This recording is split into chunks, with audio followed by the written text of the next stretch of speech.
Mga loyalistang bangag. Yo.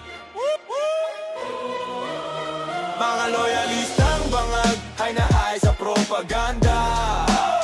Mga loyalistang bangag may sariling mundo kasama bangag nilang presidente. Sila'y mga nakapula parang uniform sa eskwela. Sinasamba ang pamilyang bangag na parang telenovela. Mayaman daw sila sa talino pero naniniwala sa fake gold na kwento. Nakahay sa propaganda, di na kailangang suminghot. Oh my Ghost Project pero si bangag wala daw alam dito. May nawawalang bilyones, ingay politika lang daw. Walang programa, hindi mo lang daw get. Sa utak nila si Junior ay best of the best. Mga loyalistang bangag, bilib na bilib sa amo nilang adik. Mga loyalistang bangag, may mata pero bulag sa katotohanan.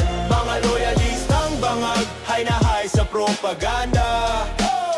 Mga loyalistang bangag, may sariling mundo kasama bangag nilang presidente. Plano, programa, ha? Ano yon? Basta ang slogan nila, BBM lang tayo. Kahit bahana sa kaliwat kanan, kasalanan ni Tony Duterte, hindi ng Marcos namin. Kahit walang nagawa, grabe achievements, pero puro posters lang palang improvements. Sa tuwing may kritisismo sila'y nagwawala. Laging sabi BBM is the best, sumingot the best. Mga loyalistang bangag, bilib na bilib sa amo nilang adik.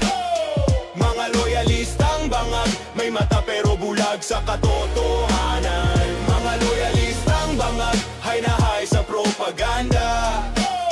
Mga loyalistang bangag, may sariling mundo kasama bangag nilang presidente. Sabi nila, he's not a weak leader, super strong. Pero halos lahat ng kabinet mas sumaas ng boss. Pag may kontrobersya, relax, orchestrated dito. Pero bakit parang pamilyar ang modus na to? Krimen tumataas, hindi totoo yan. Korupsyon kaliwat kanan, hindi namin nakikita, fake news yan. Parang teleserye na hindi matapos-tapos, pero high na high pa rin daw kahit talo sa ratings. Mga loyalistang bangag, bilib na bilib sa amo nilang adik.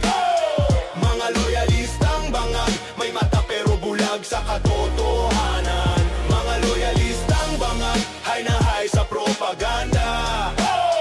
Mga loyalistang bangag, may sariling mundo kasama bangag nilang presidente. Scroll lang ng scroll parang walang hanggan. Share ng share kahit mali ang laman.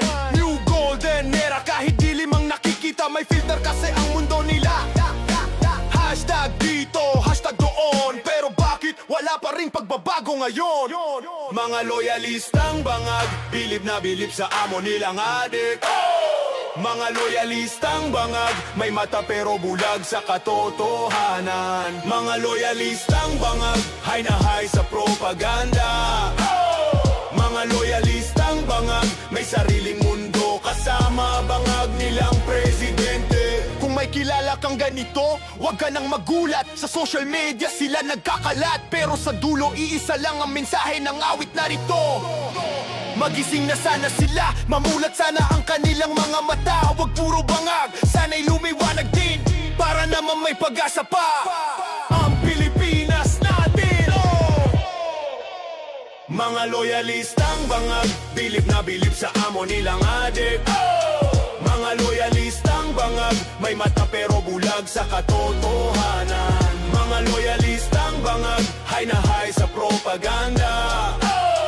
Mga loyalistang bangag, may sariling